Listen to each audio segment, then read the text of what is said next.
Before we get into this, I just want to warn you that if you've never played or even heard of The Silver Case, which is Grasshopper's first title, then you should watch my video on it, which I'll just go ahead and retroactively call Grasshopper B-Sides Episode 0. To understand The Silver Case is, quite frankly, to understand the heart of Grasshopper Manufacture. Flower, Sun, and Rain is the third game in the Kill the Past series, and is a direct sequel to The Silver Case. As a result, there's a lot of callbacks and critical plot points intertwined in FSR. Ironically enough, The Silver Case was announced for release on the DS, and a complete build of the entire game does exist, but it was never released. Now I assume that Grasshopper decided against releasing the Silver Case DS due to not being able to utilize both screens in a meaningful way. 実際DS の移植は完了したんですけども、最大の問題である英語化、これが宙に浮いたままで、あとはただの移植だったので、DS のこのダブルスクリーン。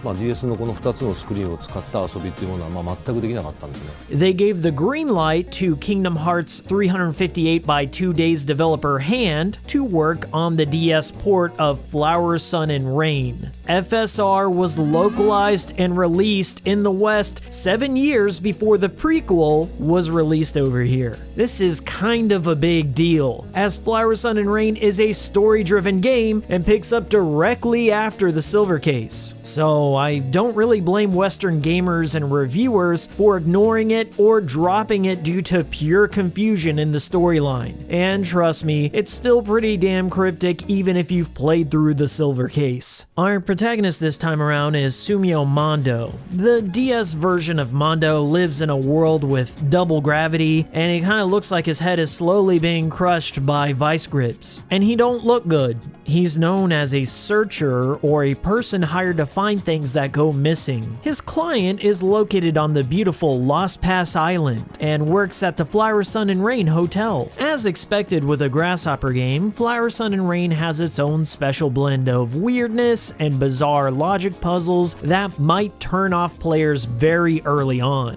You see, Mondo carries around a silver briefcase, which is more than just a nod to the previous game, that he refers to as Catherine. Mondo uses Catherine to jack into things. Mondo will jack into just about anything. He doesn't care. No standards, no rules, no condoms. So we start out the game by jacking into this trucker's eye. Just roll with it. Anytime Mondo needs to get his jack on, he has to repeat a mantra, open up Catherine, and select a compatible plug and wire to connect whatever port he's jacking into. There's no real rhyme or reason to the plugs or penalty for getting them wrong. It just seems to be random. After that, he has to decode the object by turning a dial of numbers on Catherine to solve a puzzle. Final answer.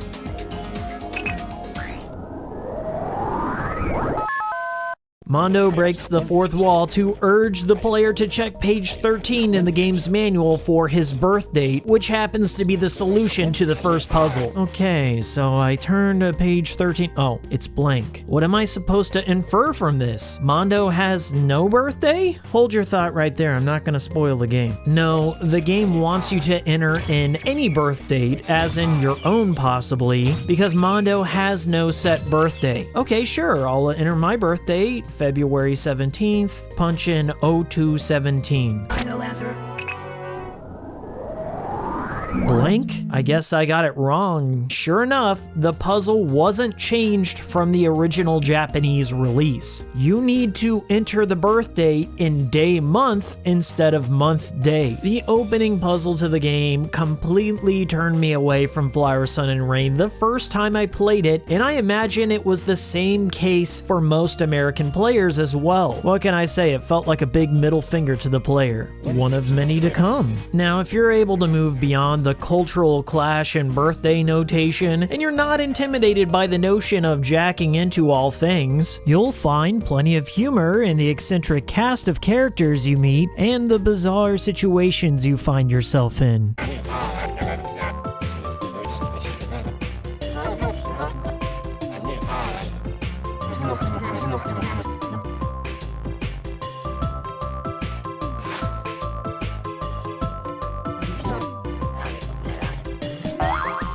Mondo makes his way to the titular Flower, Sun, and Rain Hotel. There, he's greeted by the concierge and his newest client, Edo McAllister. Edo wants Mondo to search out a terrorist that has plans to blow up an airplane, whom also happens to be staying at the resort somewhere. Oh, and by the way, he also mentions that Lost Pass just so happens to be stuck in a time loop where Mondo and all the island residents are going to live out the same day for eternity. I found the premise to be fascinating, and I was wondering what sort of Majora's Mask-esque aspects would be introduced into the gameplay to reflect the concept of being stuck in a time loop. I learned pretty early on to taper those expectations a little, as Suda51 just does whatever the hell he wants to support whatever the narrative he needs at the time. That's the best way I can describe it. And the way it's handled in this game, the time loop feels like rote repetition and starts to introduce this familiar, home-like, comfortable feeling. Every day, Mondo just wakes up from a call from Edo, reminding him about the main objective and promising a delicious breakfast. Then Mondo stumbles out of bed, has some coffee, and reflects on what he's learned so far and never ends up getting that breakfast. Now, before I move too far into the plot, I want to point out that the DS release of FSR, the developer hand-added 50 lost and found puzzles. Now, at first glance, a new player might think that these puzzles are mandatory for progression, since every morning he finds a new lost and found puzzle list in his room. These puzzles will require a lot of additional problem solving, counting, algebra. Seriously, the lost and found puzzles are some of the toughest I've experienced in a game. I don't know about you, but I play games to escape doing math. Now, in order to solve these problems, you have to find these magic spots that are hidden across the island. You can use the DS exclusive X-Finder ability to produce an arrow to guide you to its location. Anyways, if you manage to solve a lost and found puzzle, you get a key, which you can take down to the front desk to unlock a character profile, item profile, or possibly a costume. In the end, I'll let you decide if the reward is worth the effort. I'll just be over here taking care of some very serious horse business. Alright, without explaining the entire storyline of Flower, Sun, and Rain, and God, I don't even think I could describe what I experienced. Like many Grasshopper games, it dances to the beat of its own drum. You have to throw every expectation you had about the Silver Case or mystery games in general out the window. Each day Mondo experiences feels isolated from anything else going on with the main story for the most part. Mondo just goes from room to room, meeting with odd people and solving their problems. Every problem you need to solve in the game typically involves reading from the Lost Pass Island guidebook to pull out a number, date, variable. You get the idea. This is one of those kind of games where you have to ask yourself, do I want to spend hours of my life with my nose in a book trying to solve some irrelevant math equations so I can continue the story? Or do I look up a guide and have fun? Hard choice, right? Full transparency, I looked up a guide and I'm not ashamed. FSR is a numbers game, plain and simple. I would have played legitimately if the game changed up the puzzle variety every once in a while to something beyond math, or utilized the DS in meaningful ways. But the puzzles felt like staying in on a Saturday night to do homework. I ain't down with that. And the reward for solving these tough puzzles is the tiny morphine drip of plot threads that are handed to you and then either instantly abandoned or not. Just look at every character as a facet of Suda51's personal interest manifested into a character. For example, Suda has a fascination with Mexican wrestling, so here's the self-insert character that you interact with that talks about nothing going on in the main story except for Mexican wrestling. The majority of the game felt like I was playing with developer commentary mode on. Flags are beautiful. Who was it that saw the first flag I wanted and named it so? That person is a poet, to be sure. Yes, Mr. Mondo, I have actually invented my own fair share of flags. The offside flag is truly magical, turning a game into a spectacle. Digital games require flags too. That is why I'm going to trigger a flag for you. Just imagine you're hanging out with Suda and he tells you about his day or whatever shit he thinks is cool at the time. Just nod your head and go, hey, that's nice, man. Say, are you gonna explain this Gundam tower? Or no, you're not. Oh, what's that? You want to have a pet pink crocodile that talks to you? Oh yeah, cool, yeah. I just never know what the desired reaction that Suda is trying to elicit from me here. I just can't pin down if the game is meant to be a total teardown of mystery games or a satire of the previous entry in the series. Instead of going for the graphically harsh neo-noir setting that keeps the player on edge throughout found in the silver case, FSR is one big old case of juxtaposition by having a bright and sunny tropical island getaway with overtures of classical music to put the player's mind at ease. I just don't know how to feel about this one. Flower, Sun, and Rain on the DS isn't so much of a remake as it is a demake. In many ways, it looks like a PS2 to PS1 conversion, which can be charming to imagine, but in practice, it comes at the expense of a loss of atmosphere and takes a noticeable hit performance-wise. Why Hand decided to develop on the DS instead of the very capable PlayStation Portable is beyond me. Now, Suda's only involvement in this port was a demand that Hand utilize the touchscreen into the gameplay.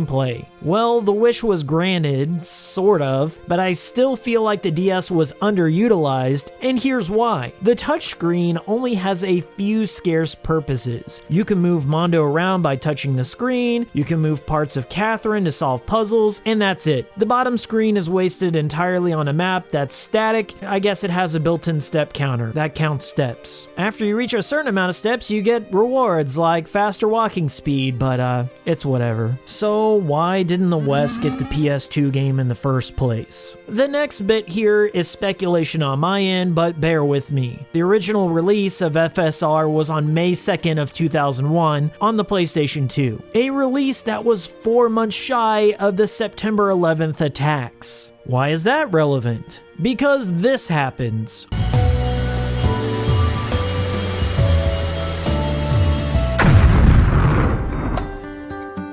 Where were you when the world stopped turning on that September day? This is just pure conjecture on my end, but I can totally picture Grasshopper deciding against localization due to the crux of the plot involving stopping a terrorist from blowing up a plane, whilst occasionally turning the explosion into a punchline, literally and figuratively. Although Grasshopper is now well established as having unapologetic narratives, back in 2001, they had yet to build a reputation for themselves in the West until Killer 7, which was released in 2005. So this might be the only time we ever see Suda51 hold back because of too soon. It's nothing short of a travesty that the PS2 version was left in Japan. There's no doubt in my mind, it's by far the definitive version. Let's compare. The PS2 is capable of higher resolution texture mapping, which prevents Lost Pass Island from looking like WinRAR Island. It has far better shaders and lighting, which enhances the mooding and relaxing atmosphere of the FSR hotel, which is a large portion of what makes the setting so unique. But that's absent entirely on the handheld version due to the color palette on the DS opting to go for a brighter, washed out color palette for the textures to compensate for not having a real lighting engine. The music on the original version also has fuller arrangements, with more instruments present with that bare minimum CD quality audio, whereas the DS version barely manages to squeeze out something that kinda sorta sounds like Masafumi Takada's score if it were uploaded to a dedicated Angel Fire MIDI page back in 2001. Oh yeah, and Mondo has fingers now instead of flippers. That's an important difference. The most important asset this version has over the DS is that it cuts out most of the unnecessary puzzles and focuses on moving the player through the story at a quicker pace. Requests only take around 15 minutes instead of 35 plus trying to figure out the lost and found puzzles. Frame drops are non-existent, the camera doesn't bug out at all. The only major advantage that the DS version has is the English translation. That's it. Alright, I want to address a few points before closing out this episode of the B-Sides. The character of Mondo is one of Suda51's best written. Early on, you gather the impression that Mondo is a pristine professional, solving problems and spouting out cool one-liners. Then every character interaction is spent stripping away his cool exterior through personal insults aimed at him or moments of weakness, like this moment where Mondo punches a young child in the face. Mondo instantly loses sight of his main objective, he starts to get content with his situation, and then his arc ends with one of the biggest existential crises I've ever seen come from a video game. Without spoiling too much, you just start to realize that his existence is utterly meaningless, and any act of heroism that Mondo takes goes unrecognized and is quickly attributed to the legacy of another person that exists in the background of the story. The final 5 chapters are a stark contrast from the previous 13. The game finally introduces momentum to the plot and breaks the cycle of monotony. The entire last bit of the game directly picks up the story of the Silver Case, so it would be absolutely meaningless to most Western gamers that picked up the game at launch, but if you've played the Silver Case, then it's actually quite a ride near the end. Here's a short list of all the craziness that takes place. Mondo was shot by the reincarnation of the main antagonist of the Silver Case, Kamoi, and then the protagonist shifts to an agent that's hired to solve his murder. The agent discovers that a local thief just so happens to be a living bomb man, which may be the inspiration for the Heaven Smile cult from Killer 7. Mondo is resurrected by the daughter of Detective Kusabi after making a pact with the reincarnation of Kamoi. Tokyo Morishima shows up and is now some sort of immortal god because he ripped out the silver eye from some anteater dog that's native to Lost Pass Island. Mondo finally figures out who the terrorist is, but before he's allowed to do anything about it, he has to solve over 25 randomized math problems as represented by these android bomb men, which is one of the most unforgiving moments of in-game teasing and padding I've ever experienced. Long story short, Mondo is one of 15 clones of Sumio Kodai from the Silver Case, and surprise, Detective Kusabi has been wearing a fat trucker suit all along, and why Mondo didn't detect any anomalies when he jacked into his eye is not up for debate apparently. Cliffhanger ending, credits. I was just at a loss for words. I loved the ending, but I absolutely hated the entire journey getting to that point. What can I say? It's a must-play for Silver Case fans, but you won't have a good time. Thus concludes this episode of Grasshopper B-Sides. Thanks for watching, subscribing, and supporting me on Patreon. Check out these other videos in the Grasshopper B-Sides, maybe you might like them. See you all next time.